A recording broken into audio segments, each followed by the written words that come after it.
ഇടുക്കി മണ്ഡലത്തിലെ കേരള കോൺഗ്രസിന്റെ രണ്ടില കൈപ്പത്തി ഉപയോഗിച്ച് അടർത്തി മാറ്റി എന്നതാണ് യാഥാർത്ഥ്യം. ഇടുക്കിയിലെ UDF നിയുക്ത MLA ആയിട്ടുള്ള റോയ് കെ പൗലോസ് ആണ് ഇപ്പോൾ റിപ്പോർട്ടിനൊപ്പം ചേരുന്നത്. കഴിഞ്ഞ 25 വർഷമായി റോഷിയുടെ ഒരു ആധിപത്യമായിരുന്നു ഇവിടെ നടന്നുകൊണ്ട് അതിനിപ്പോൾ മറികടന്ന് കൈപ്പത്തി ചിഹ്നത്തിൽ മത്സരിച്ച താങ്കൾ വിജയിച്ചിരിക്കുകയാണ്. ആദ്യ പ്രതികരണം എങ്ങനെയാണ്? വലിയ സന്തോഷമുണ്ട്. ഈ വിജയം സമ്മാനിച്ച ഇടുക്കിയിലെ ജനാധിപത്യ വിശ്വാസികൾക്കും മതേതര വിശ്വാസികൾക്കുമൊക്കെ അതിൻ്റെ എല്ലാവിധ നന്ദിയും കടപ്പാടും ഞാൻ ആദ്യമായിട്ട് രേഖപ്പെടുത്താൻ ആഗ്രഹിക്കുകയാണ്. ഇടുക്കി UDFൻ്റെ ഒരു മണ്ണാണ്. അപ്പോൾ ആ UDFൻ്റെ മണ്ണ് ഇടക്കാലത്ത് മാത്രം നഷ്ടപ്പെട്ടു എന്നുള്ളതേ ഉള്ളൂ. അപ്പോൾ ആ നഷ്ടപ്പെട്ട UDFൻ്റെ ഈ നിയോജകമണ്ഡലം തിരിച്ചു പിടിക്കുക എന്നുള്ള ദൗത്യമാണ് പാർട്ടിയും മുന്നണിയുമൊക്കെ എന്നെയും ഈ നാട്ടിലെ UDFനെയും ഏൽപ്പിച്ചിട്ടുള്ളത്. ആ ദൗത്യം ഞങ്ങൾ ഏറ്റവും ഭംഗിയായി നിർവഹിക്കാൻ കഴിഞ്ഞു എന്നുള്ള വലിയ സന്തോഷത്തിലും ആത്മവിശ്വാസത്തിലുമാണ് ഞങ്ങൾ നിൽക്കുന്നത്. അതാണ് എൻ്റെ വസ്തുത എന്ന് പറയുന്നത്.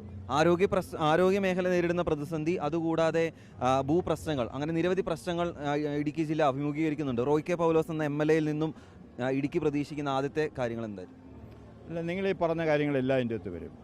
ഇവിടുത്തെ ഏറ്റവും വലിയ പ്രശ്നങ്ങൾ എന്ന് പറയുന്നത് ലാൻഡ് ഇഷ്യൂസ് തന്നെയാണ്, ഭൂപ്രശ്നങ്ങൾ തന്നെയാണ്. പട്ടയവുമായി ബന്ധപ്പെട്ട വിഷയമുണ്ട്, ഇനിയും പട്ടയം കിട്ടാത്ത വിഷയങ്ങളുണ്ട്. പട്ടയം കിട്ടിയ ഭൂമിയിൽ നിർമ്മാണ പ്രവർത്തനങ്ങൾ അനധികൃതമാണ് എന്ന് പറഞ്ഞുകൊണ്ട് പിണറായി വിജയൻ സർക്കാർ ഇറക്കിയ ഉത്തരവുകളുണ്ട്. അപ്പോൾ പുതിയതായിട്ട് ഇനി നിർമ്മാണം നടത്തുന്നതിനുള്ള തടസ്സങ്ങളുണ്ട്. ഷോപ്പ് സൈറ്റുകളുമായി ബന്ധപ്പെട്ട് പട്ടയം കിട്ടാനുള്ള വിഷയങ്ങളുണ്ട്. അങ്ങനെ ലാൻഡ് ഇഷ്യൂസ് എന്ന് പറയുന്നത് തന്നെ നിരവധിയായിട്ടുണ്ട്.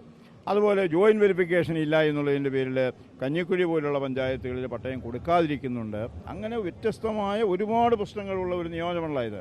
ഞങ്ങൾ ഓരോന്നോരോന്നായി ഈ കാര്യങ്ങൾ മനസ്സിലാക്കി പ്രയോറിറ്റി കൊടുത്തുകൊണ്ട് ഓരോരോ പ്രശ്നങ്ങൾക്കും പരിഹാരമുണ്ടാക്കാനുള്ള സത്യസന്ധമായ തീരുമാനം ഞങ്ങളുടെ ഭാഗത്തുണ്ടാകും. ഒറ്റ കാര്യമുണ്ട്, കഴിഞ്ഞ 2 LDF സർക്കാരിലും ഹൈറേഞ്ചിൽ നിന്നും ഒരു മന്ത്രി ഉണ്ടായിരുന്നു.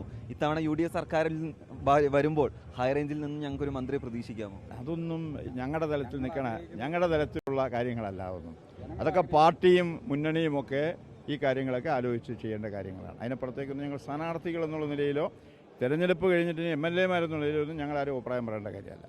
എന്തായാലും തുടർച്ചയായ 6ാം വിജയം പ്രതീക്ഷിച്ച് മുന്നിട്ട് വന്നിരിക്കുന്ന റോഷി അഗസ്റ്റിൻ കാലിടറി വീണിരിക്കുകയാണ്. പകരം UDF സ്ഥാനാർത്ഥിയായിട്ടുള്ള റോയ് കെ പൗലോസ് വൻ ഭൂരിപക്ഷത്തിൽ വിജയിച്ചിരിക്കുന്നു. അതിൻ്റെ സന്തോഷം കൂടിയാണ് അദ്ദേഹം പങ്കുവച്ചിരിക്കുന്നത്. വീഡിയോ ജേർണലിസ്റ്റ് ജിതി മാങ്ങാനത്തിനൊപ്പം റിപ്പോർട്ടർ രാഹുൽ സുരേഷ്, റിപ്പോർട്ടർ ഇടുക്കി.